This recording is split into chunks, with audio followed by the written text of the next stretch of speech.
Welcome to the Tradescores Market Minutes for January 10th, 2011.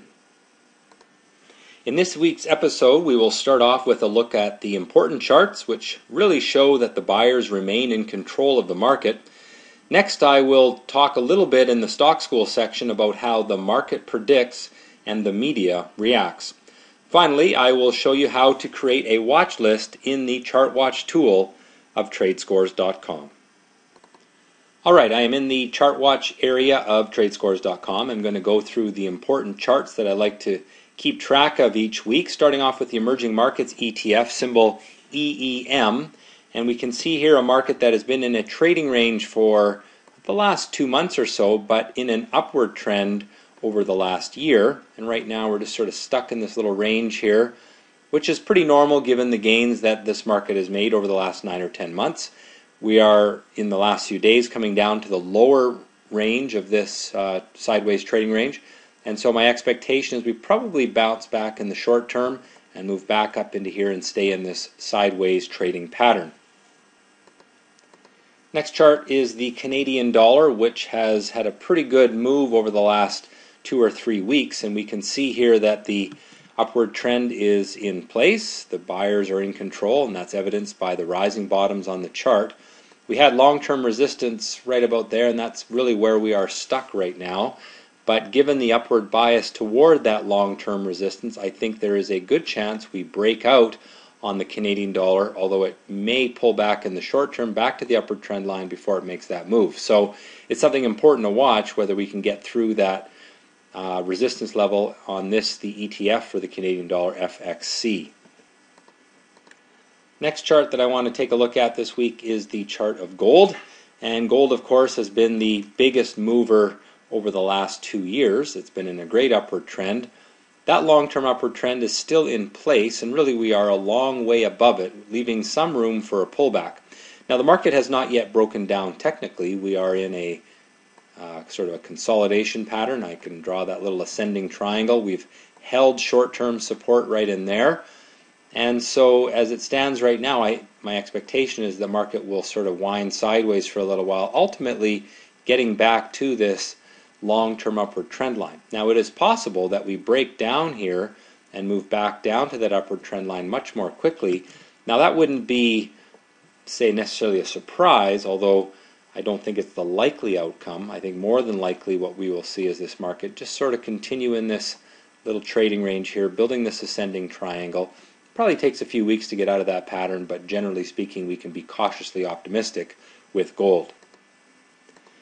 Alright, next chart is the chart of oil, and really, if you think about oil relative to gold, it has been a laggard, but it too is in an upward trend over the last few months. There's a lot of overhead resistance that oil has to deal with. You can see, let's say a year ago, there's a fair amount of resistance there.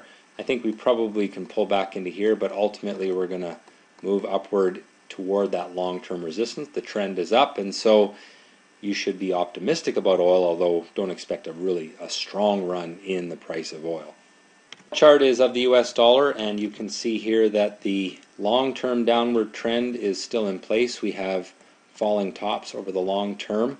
In the short term, the market made a little bit of a surprise comeback, likely because of problems in Europe in the recent days, and that has moved it out of this real sort of short-term breakdown that occurred last week, where we had that little breakdown right there. I think in the short term you're probably going to see this market move sideways for a little while, and I wouldn't be too optimistic about the US dollar because it is in that long-term downward trend, and it is stuck in that sort of sideways trading range in the near term. Alright, to summarize then, on US and Canadian equities I am positive, oil positive. Gold I'm neutral simply because I think it's going to trade sideways for a little while. US dollar I'm neutral, I would say on the negative side of neutral because of that long-term downward trend, but if we do get a breakout through that short-term resistance level, we could see a little bit of a rally in the US dollar. Probably not going to happen, but certainly a possibility. Canadian dollar I'm positive, good upward trend in place. The money in the world seems to be coming to the commodity-based markets like Canada and Australia.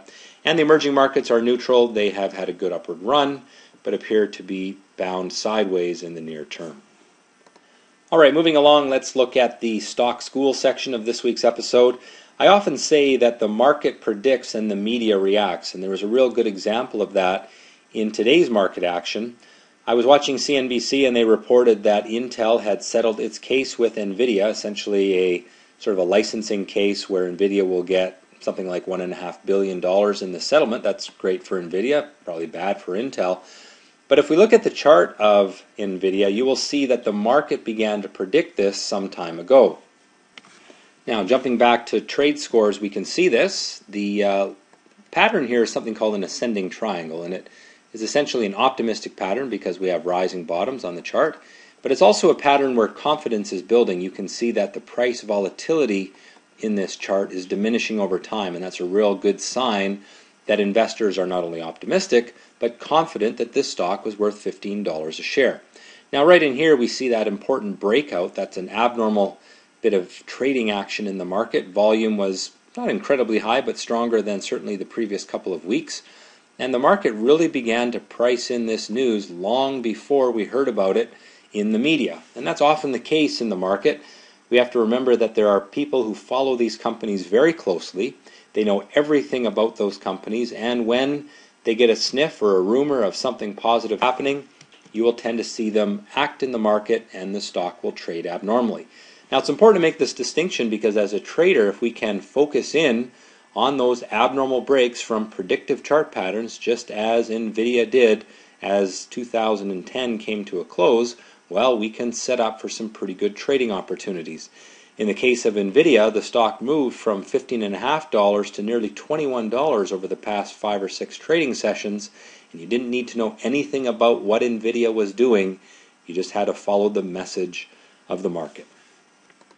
All right, the last thing I want to talk about this week is how to use the Chart Watch tool to create watch lists in the Tradescores website. We'll jump over to Tradescores in a moment, but essentially this is a real fast and convenient way to keep track of the stocks that you own, the stocks that you are watching for trading opportunities, or just a batch of stocks that help you get a feel for the market. Now, once you have logged into Tradescores, and you do need to register to do this, but of course registration is free and you can use this tool for free. Once you've logged into Tradescores, go into the Chart Watch area. You can see it there on the toolbar in the 4th one from the left. Now, what you'll notice is that on the right-hand side, I have a list of my watch lists, and I've currently highlighted the Market Minutes watch list, and I've got that list of stocks here that I am able to keep an eye on. If I want to see the charts of those stocks, I can do so with the gallery view simply by clicking on gallery. Now I get all those little mini charts. I can expand any of those mini charts simply by clicking on them. Or if I want to see a little bit more detail, I can jump to the slideshow view, which will show me each chart in turn, much like a slideshow. And now I can advance through those charts one at a time to see what those particular charts look like. Now this is a real handy tool because, as you can imagine, the ability to look at charts very quickly and easily is a way to really keep track of the stocks that you're watching. Well, to create a watch list, relatively simple. Simply click on Create New Watch List over on the top right underneath My Watch List. Select a group. If you have a set of groups, I could select one of the existing groups that I've already set up, or I could give it a new group. So I'm going to add a new group here. Call the new group Demo, and we'll call this Stocks to Watch. And then I can enter in symbols of some stocks that I want to keep an eye on. These are some stocks that I traded recently or am watching and that sort of thing. A couple more here, and we'll add Microsoft in for fun. Now I click on Add Group, and what you will see is that when this window disappears, the group that I've just created, called Demo, will appear over on the right-hand side of the screen. That's the group right there, Demo, and you can see Stocks to Watch. If I click on Stocks to Watch, now I can see the table view of those charts, and if I want to look at those charts one at a time, or pardon me, in a sort of what we call the gallery view, I can do that here, and I can also blow that chart up to see a little bit more detail. Nice thing is you can also change the time frame of the charts that you look at. If you want to look at the intraday charts, you can do that as well, and again, you can increase the size to see the detail of that intraday chart. So a real handy tool, helpful to make you a better trader and hopefully make you more money in the market. Well, that has been the Tradescores Market Minutes for January 10th, 2011. For more information on what we offer, give us a visit at www.tradescores.com or at www.stockscores.com. Have a great week in the market and trade well.